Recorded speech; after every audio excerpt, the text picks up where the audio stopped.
All right. I said from the book of Jonah. When you found it, say amen. I just want to lift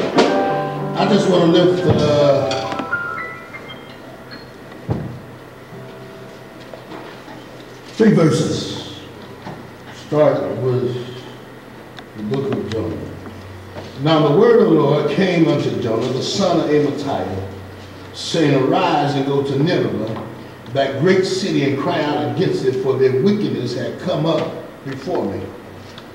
But Jonah rose up to flee to Tarshish from the presence of the Lord. I want to stop right there.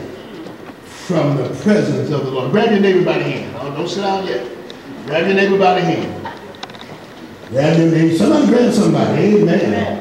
We let you know we ain't in this class here. Grab your neighbor by the hand. My wife tell you this is what I do everywhere I go. Look them in the eye.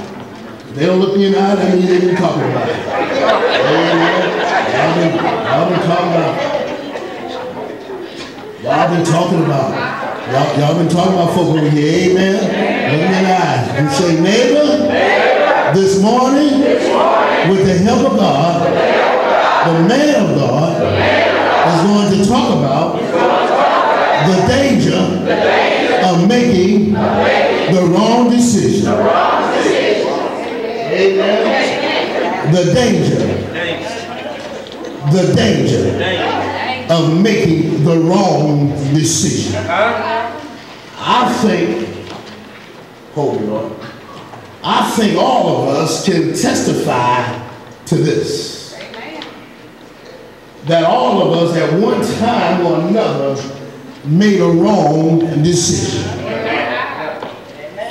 If you be true and you look back over your life, you will find out that some decisions that you made affected you today.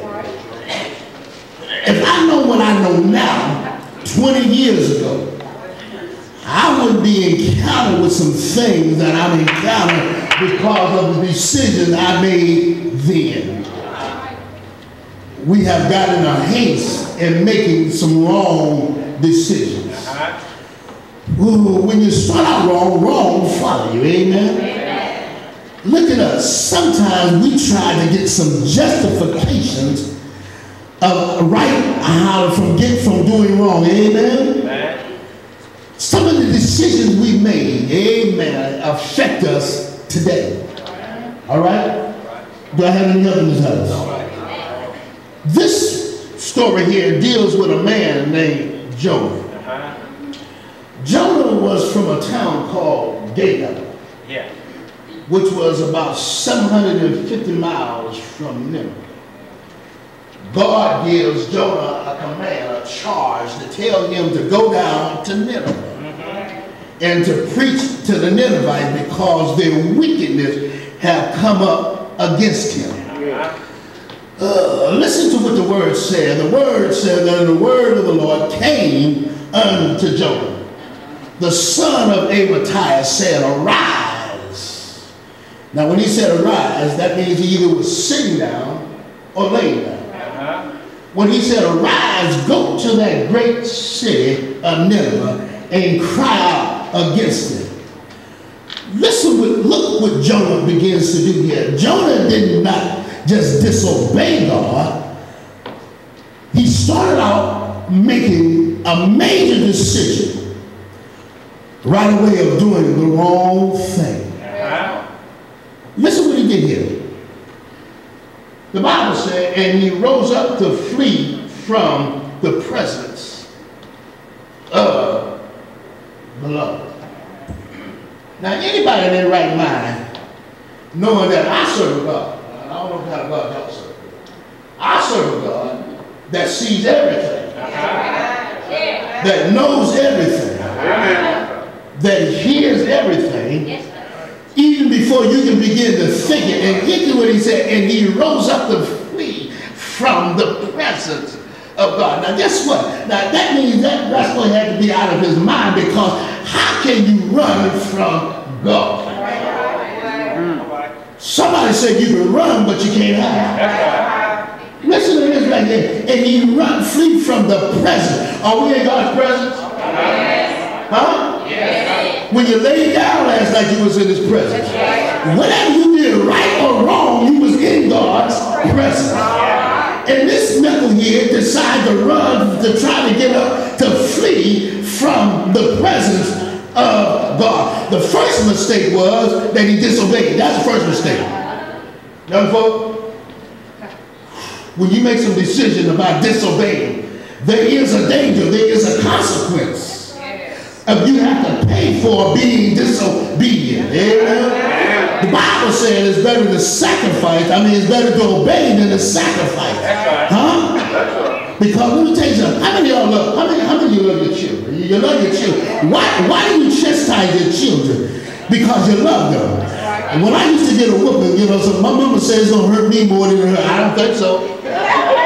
I don't think so. I don't know. But she used to say, well, I used to kind of be toughened up. I ain't gonna cry. Oh, you ain't gonna cry? Oh no. And then when I started crying, shut that noise up. Yeah. And then I used to think, Mama, what you want me to do? Cry or shut up?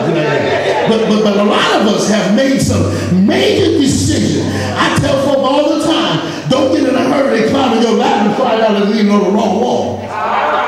Huh? Boys and girls nowadays, we live in a society where they're making hasty decisions. Amen. Boy, see a girl. She look good. Oh, she look good. She look good. They get together. And then they decide to want to shack. There is a difference between shacking and marriage. Amen. First of all, how you going to put a marriage, shacking on trial with a marriage? How you going to put that? If she's good enough to shack with, she's good enough to marry. Huh? Look at it. This boy saw a girl. Look good. But when she got home, found out that looks couldn't cook. Looks can't clean the house. Looks can't take care of the children. Ain't that she don't look good, they found out she was no good. Alright? Hold on. The girl did the same thing with boys. Same thing. I don't understand this fad thing with boys hanging their pants down to the kneecap. Don't nobody want to see your behind.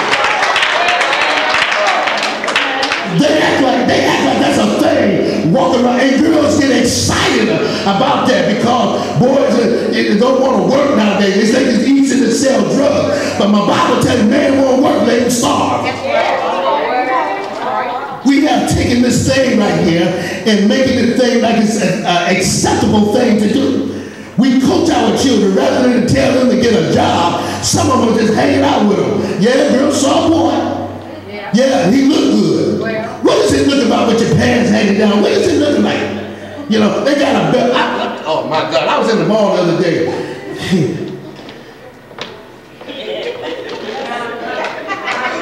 You got a belt on. You got a belt on and you got to walk and hold your pants up. Huh? Girls saw a boy, they look good.